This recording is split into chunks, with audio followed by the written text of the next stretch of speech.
साथियों नमस्कार, जोहार। जीटी रोड लाइव में आपका स्वागत है। मैं हूं अभिषेक सिंह।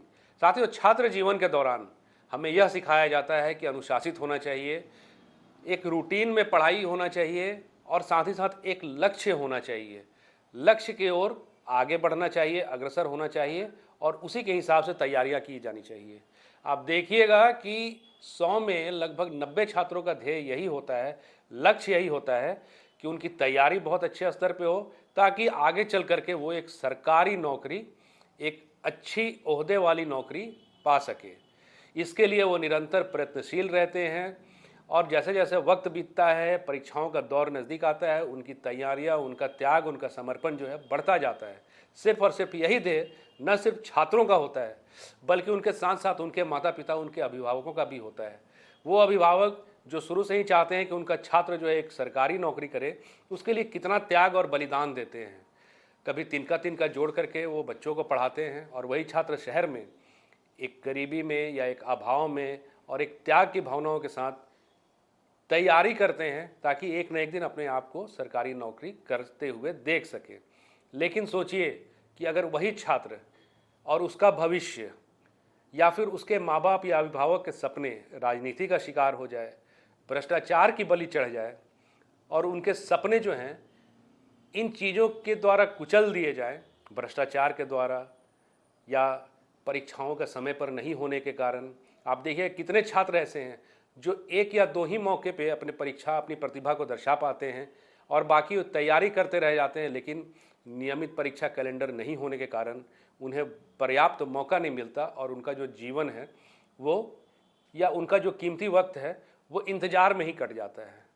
झारखंड में भी आप देखिए, चाहे जेपीएससी की परीक्षाएं रही हो या जेएसएससी की परीक्षा रही हो, हमेशा और हमेशा विवादों में घिरी रही। कभी भ्रष्टाचार के आरोप लगे, कभी अनियमितता के आरोप लगे। लेकिन अब एक बदलाव दिखता है। बदलाव इसलिए भी दिखता है कि आप अभी हाल फिलहाल में देखिए किस तरह से जेएलकेएम ने एक मार्च निकाला था, एक पदयात्रा निकाली थी। उसमें उन्होंने 4 जिलों की यात्रा 6 दिवस में पूरी की थी। उनका लक्ष्य यही था कि छात्राओं को छात्रवृत्ति मिले और परीक्षाओं का एक नियमित कैलेंडर जारी हो और समय पे परीक्षाएं जो है वो हो सके। हालांकि अब सरकार जो है, झारखंड की जो सत्तारूढ़ सरकार है, वो भी गंभीर होती नज़र आ रही है और इसके लिए हेमंत सोरेन की जो पहल है वो भी धरातल पर उतरती हुई नज़र आ रही है। माननीय मुख्यमंत्री ने कहा भी है कि अभी हमारा कार्यकाल का 1 साल हुआ है, लेकिन जो वादे हैं वो किसी न किसी तरह हम ज़रूर पूरा करेंगे। उनमें ये भी शामिल है कि आने वाले समय में छात्रों को समय पे एक समान अवसर मिलेगा और कदाचार मुक्त परीक्षाएं भी होंगी। इसी को लेकर के आप देखिए कि वर्तमान में 3451 पदों पे स्पेशल टीचर की नियुक्ति की जो है प्रक्रिया या आवेदन स्वीकार किया जा रहा है। यह आवेदन 12 दिसंबर से स्वीकार किया जा रहा है, जिसकी अंतिम तिथि 13-14 जनवरी तक होगी। इसमें इंटरमीडिएट और स्नातक स्तर की शिक्षकों की जो है परीक्षाएं ली जाएंगी। साथियों, आप स्क्रीन पे देख रहे होंगे कि इसमें क्या क्या योग्यताएं चाहिए और किन किन तारीखों पे क्या क्या करना है। मैं आपको बता दूं कि झारखंड कर्मचारी चयन आयोग की ओर से स्पेशल टीचर के लिए 3451 पदों पर भर्ती के लिए आवेदन जो है वो 12 सितंबर से शुरू हो गई है। उम्मीदवार ऑफिशियल वेबसाइट jssc.jharkhand.gov.in पर जाकर आवेदन कर सकते हैं। इस भर्ती के लिए करेक्शन विंडो जो है वो 13 से 14 जनवरी तक खुली रहेंगी और इंटरमीडिएट ट्रेंड असिस्टेंट टीचर के लिए जहां 2399 पदों पर भर्ती होगी, वहीं graduate trend assistant teacher maths and science के लिए 356 पद, graduate trend assistant teacher social science के लिए 352 पद, graduate trend assistant teacher language के लिए 344 पद हैं।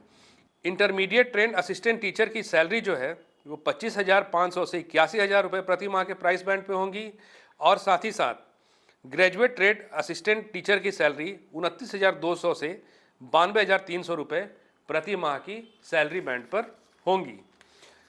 साथियों, इसके आवेदन के लिए आपको ऑफिशियल वेबसाइट जो है jssc.jharkhand.gov.in पर जाना होगा, न्यू रजिस्ट्रेशन पर क्लिक करना होगा और साथ ही साथ लॉगिन करके तमाम जो ज़रूरी डिटेल्स हैं वो भी दर्ज करना होगा। तब सभी डॉक्यूमेंट जो हैं वो सबमिट होंगे और साथ ही साथ फीस जमा करके आपको फॉर्म का प्रिंट आउट भी लेना होगा। इसमें जो परीक्षा के लिए आयु सीमा है वह न्यूनतम 21 वर्ष है। EWS के लिए अधिकतम आयु सीमा 40 वर्ष है, OBC के लिए अधिकतम आयु सीमा 42 वर्ष है, SC ST के लिए अधिकतम 45 वर्ष है, सभी कैटेगरी की महिलाओं के लिए अधिकतम 43 वर्ष है। और शैक्षणिक योग्यता की बात की जाए तो किसी भी मान्यता प्राप्त संस्थान से D.Ed या B.Ed की डिग्री अनिवार्य है। और अगर दिव्यांग श्रेणी की बात करें तो कहीं से 1 साल का स्पेशल एजुकेशन कोर्स में डिप्लोमा या फिर सामुदायिक पुनर्वास में डिप्लोमा और स्पेशल एजुकेटर का 6 माह का डिप्लोमा होना चाहिए। तो साथियों, आपने इस परीक्षा से संबंधित तमाम जो डिटेल्स है उसकी जानकारी आपने सुन ली। और साथ ही साथ ये एक हर्ष का माहौल है छात्रों के लिए, क्योंकि उनको जो है एक बार फिर से एक समान अवसर मिल रहा है। उम्मीद है कि जिस तरह से आप देखिएगा कि JSSC CGL का जो अभी रिजल्ट जारी हुआ वर्तमान में, उसको लेकर के छात्रों में खुशी थी। और उन्होंने किस खुशी के माहौल में, आप ये तस्वीरें भी देख रहे होंगे कि मुख्यमंत्री आवास पे गए, मुख्यमंत्री के साथ मुलाकात की, उनके साथ मिठाइयाँ बांटी और उन्हें जो है सहृदय धन्यवाद दिया था। साथियों, हो ना हो, इस तरह के समान अवसर जो है वो आने वाले समय में भी हर छात्र को जो है मिलना चाहिए। और साथ ही साथ इससे क्या है कि युवाओं की जो उम्मीदें हैं वो कायम रहेंगी और उतने ही मन से वो अपने परीक्षा की तैयारी जो है वो करते रहेंगे। आज के लिए साथियों बस इतना ही। जाते जाते आपसे वही आग्रह कि अगर आपने हमारे चैनल को सब्सक्राइब नहीं किया तो ज़रूर से कर लीजिए। हमारे वीडियो को लाइक, शेयर और कमेंट ज़रूर कीजिए। आज्ञा दीजिए, इजाज़त दीजिए। नमस्कार, जय हिंद, जय भारत।